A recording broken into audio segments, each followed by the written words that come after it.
जय श्री राम, जय गुरुदेव।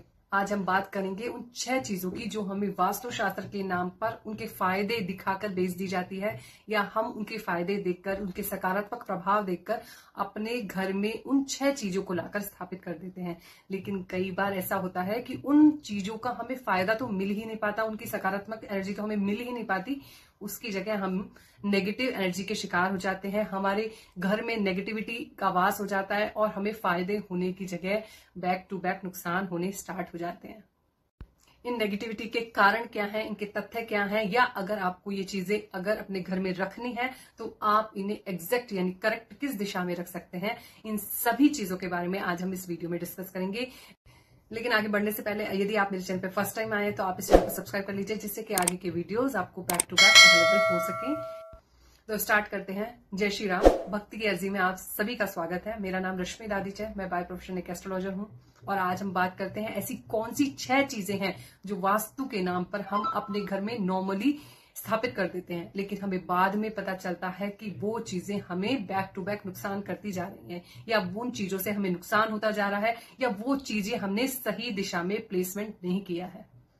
तो हम स्टार्ट करते हैं और सबसे पहले बात करते हैं हम कछुए के बारे में, जिसे हम बोलते हैं फेंग शुई का टर्टल, यानी फेंग शुई टर्टल यानी कछुए के बारे में। हम सभी लोग इससे बहुत इंप्रेस हैं और हम अपने घर में कहीं ना कहीं लाकर कछुए को यानी टर्टल को स्थापित कर देते हैं। और टर्टल किस चीज का प्रतीक है? टर्टल है स्लो चीजों का प्रतीक, टर्टल है धीमी गति का प्रतीक। और ये कई बार हमने देखा है कि ब्रास के फॉर्म में भी आता है, क्रिस्टल के फॉर्म में भी आता है, लेकिन हम कहीं ना कहीं गलती से अपना ही नुकसान कर लेते हैं इस टर्टल को अपने घर में रख के। क्या इसे रखना शुभ नहीं होता?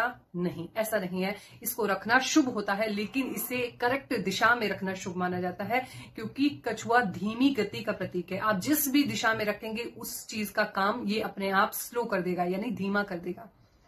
और ये स्लो कैसे करता है? माना इस कछुए को आपने अपने घर की उत्तर दिशा में रख दिया, तो ये आपके घर में आने वाले यानी आपके फील्ड में यानी आपके बिजनेस में, आपके वर्क प्लेस में आने वाले अपॉर्चुनिटीज यानी अवसरों को धीमा कर देगा। और यदि आप इसे उत्तर दिशा में रखते हैं तो ये इतना कम कर देगा कि जैसे कि आपके बिजनेस में कस्टमर्स आने अपने आप धीमे हो जाएंगे यानी कम हो जाएंगे, या आपके वर्क प्लेस में जो भी अपॉर्चुनिटीज आती हैं आपको वो धीरे धीरे कम हो जाएंगी। और ऐसे ही इसे आप यदि आप अपने घर की साउथ ईस्ट दिशा में रख देते हैं तो आपके घर में पैसे का फ्लो कम हो जाएगा, यानी पैसे की घर में आने की स्पीड धीमी होती चली जाएगी। और इसी के साथ यदि आप इसे पश्चिम दिशा में रख देते हैं तो यह आपके जीवन में प्राप्तियों की कमी कर देगा, यानी जो भी प्राप्तियां आपको होने वाली हैं उनकी गति धीमी हो जाएगी, या वो प्राप्तियां आपको बहुत डिले से प्राप्त होंगी। और इसलिए कछुए को अपने घर में रखना शुभ नहीं माना जाता। लेकिन इसके बाद भी यदि आप अपने घर में कछुआ है या कछुआ रखना चाहते हैं तो उसकी सबसे अच्छी दिशा है नैऋत्य कोण, यानी कि दक्षिण पश्चिम दिशा में आप कछुए को रख सकते हैं यदि आप चाहते हैं, क्योंकि ये दिशा स्टेबिलिटी की है, पृथ्वी तत्व की है, मतलब स्थिरता की है। तो यहाँ पर यदि आप कछुआ रखते हैं तो आपके जीवन में नेगेटिविटी यानी नेगेटिव थिंग्स नहीं होंगी, आपके जीवन में स्लो थिंग्स नहीं होंगी। नहीं तो आप कोशिश कीजिए या अवॉइड कीजिए कछुआ रखना। और दूसरी सबसे बड़ी चीज है बांस के बने पौधे, यानी कि आपने देखा होगा कि एक कांच के बर्तन में क्रिस्टल्स लगाकर बांस के बने पौधे उसमें लगाए रहते हैं। लोग कई बार उन्हें रेकमेंड करते हैं दुकानों पर भी, और कई लोग अपने दुकानों के काउंटर पर भी वो बांस के बने हुए पौधे रखते हैं, क्योंकि ये सफल सिद्धि या वृद्धि का कारक नहीं है। तो ऐसे पौधे भी हमें अपने घर पर नहीं रखने चाहिए। पौधे रखना घर में वृद्धि नहीं रोकता, लेकिन ऐसे पौधे नहीं रखिए जो सचमुच में वृद्धि के कारक नहीं है। और तीसरा सबसे बड़ा मिथ है कि हमें हमारे घर में लाफिंग बुद्धा या हमारे वर्क प्लेस पे लाफिंग बुद्धा रखना चाहिए, क्योंकि लाफिंग बुद्धा एक कॉपी कैट है, तो इसलिए हमें अपने वर्क प्लेस पर लाफिंग बुद्धा नहीं रखना चाहिए। और इसकी जगह अगर आप कुछ रखना भी चाहते हैं तो लाफिंग बुद्धा तो ना ही रखिए। इसकी जगह यदि आपको अपने घर में कुछ रखना ही है तो आपको यक्ष कुबेर की मूर्ति रखनी चाहिए, जो आपके घर में, आपके दुकान में, आपके वर्क प्लेस में प्रॉस्पेरिटी लेकर आएगी, सुख समृद्धि लेकर आती है, या आपकी एसेट्स की वृद्धि के कारक हो सकते हैं। इसको आप कहाँ रख सकते हैं? इसको आप 0 डिग्री नॉर्थ साइड में रख सकते हैं। तो आपके घर में सुख समृद्धि धन प्राप्ति के आगे से आगे रास्ते, आगे से आगे अपॉर्चुनिटीज आती चली जाएंगी। अगर आप यक्ष कुबेर जी की मूर्ति की जगह आपको लाफिंग बुद्धा की मूर्ति घर में रखना अवॉइड करना चाहिए। आपको यक्ष कुबेर की मूर्ति ही घर में स्थापित करनी चाहिए। और चौथी सबसे बड़ी चीज है कि फिश एक्वेरियम। यदि आप अपने घर में फिश एक्वेरियम रखते हैं तो आप एक ऐसे जीव को अपने घर में रख रहे हैं जिसे आप जेल जैसी व्यवस्था करके रख रहे हैं, यानी उसको आप खुले में नहीं छोड़ सकते क्योंकि वो मर जाएगी, उसको पानी में ही रखना है। और उसके लिए आपने एक जगह और एक स्थान निश्चित कर रखा है, उतने ही एरिया में वो फिश रहेगी, जो कि फिश नदी, समुद्र और पॉन्ड्स, इन जगह रखने वाली चीज है, ना कि घर में रखने वाली चीज। तो इसलिए आपको फिश एक्वेरियम भी घर में रखना अवॉइड करना चाहिए। यदि आप फिश एक्वेरियम अपने घर में रख रहे हैं तो उसको एक प्रॉपर दिशा में ही रखा जाता है। यदि आप घर में एक्वेरियम रख रहे हैं तो उसको ईस्ट ऑफ साउथ ईस्ट यानी मंथन की दिशा में ही एक्वेरियम को रखना चाहिए, वो तभी आपको वो अच्छे फल देगी। अदरवाइज आपको एक्वेरियम घर में रखना अच्छा नहीं है। आप क्यों किसी जीव को अपने घर बंद करके रखना चाहते हैं।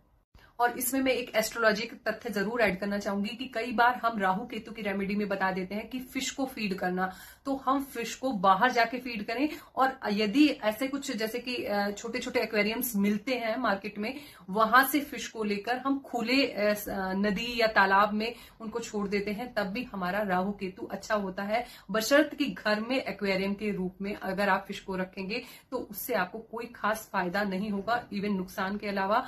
लेकिन अगर आपको तब भी रखना है अपने घर में एक्वेरियम तो उसको आप सही दिशा में रखिए। और पांचवी सबसे बड़ी चीज है जो बहुत हाई एडवर्टाइजमेंट करके बेची जाती है, तो वो है पिरामिड। पिरामिड यानी लक्ष्मी पिरामिड भी बोलते हैं कई जगह, और कई प्रकार के यानी वास्तु पिरामिड भी बोलते हैं। इन्हें अपने घर पे रखना इतना शुभ नहीं होता है।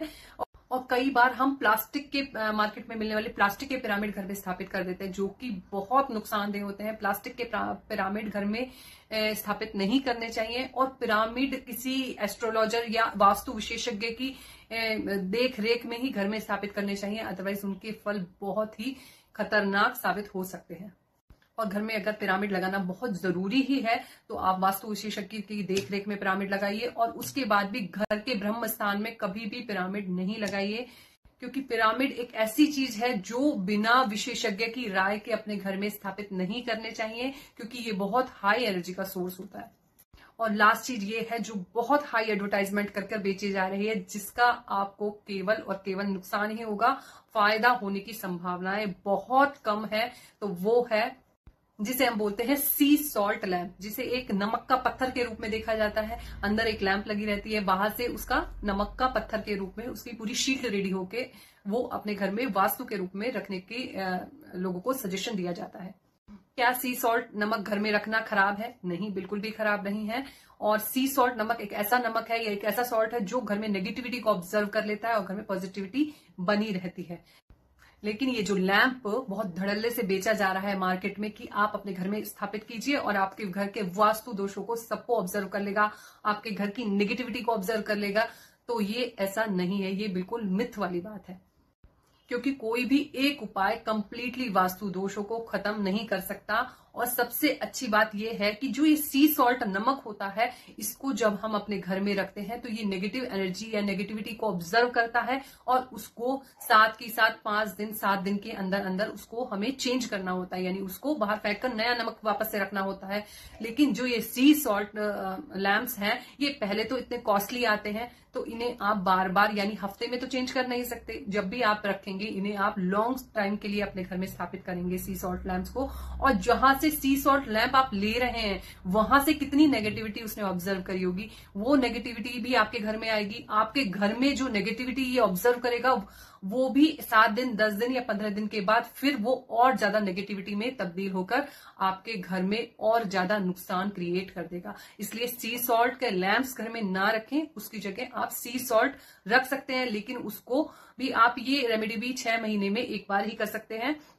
और इसको साथ साथ जब भी आप अपने घर में रखते हैं तो हफ्ते भर में इसको चेंज करना बहुत जरूरी होता है। और दूसरी एक सबसे इफेक्टिव रेमेडी है, अगर आपको बहुत नेगेटिविटी घर में फील हो रही है तो यदि आप कहीं भी 1 दिन 2 दिन के लिए घर को बंद करके कहीं बाहर जा रहे हैं, उस टाइम पर आप घर में सी सॉल्ट को अपने फर्श पर उसका स्प्रिंकल कर आप जा सकते हैं। उसके बाद जब भी आप वापस आएंगे उस पर झाड़ू लगाकर उसे इकट्ठा करके आप उसे फेंक दीजिए। वो पूरी तरीके से नेगेटिविटी को ऑब्जर्व कर लेगा।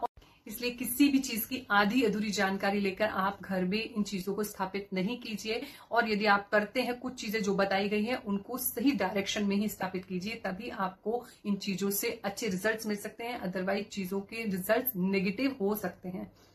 आई होप मेरा वीडियो आपको बहुत पसंद आया होगा। इसी तरीके के इंटरेस्टिंग वीडियोस जो बेस्ड है एस्ट्रोलॉजी, न्यूमरोलॉजी और हनुमान जी की भक्ति पर, आप हमारे चैनल को लाइक कीजिए, शेयर कीजिए, कमेंट कीजिए और सब्सक्राइब भी कीजिए। तब तक के लिए जय श्री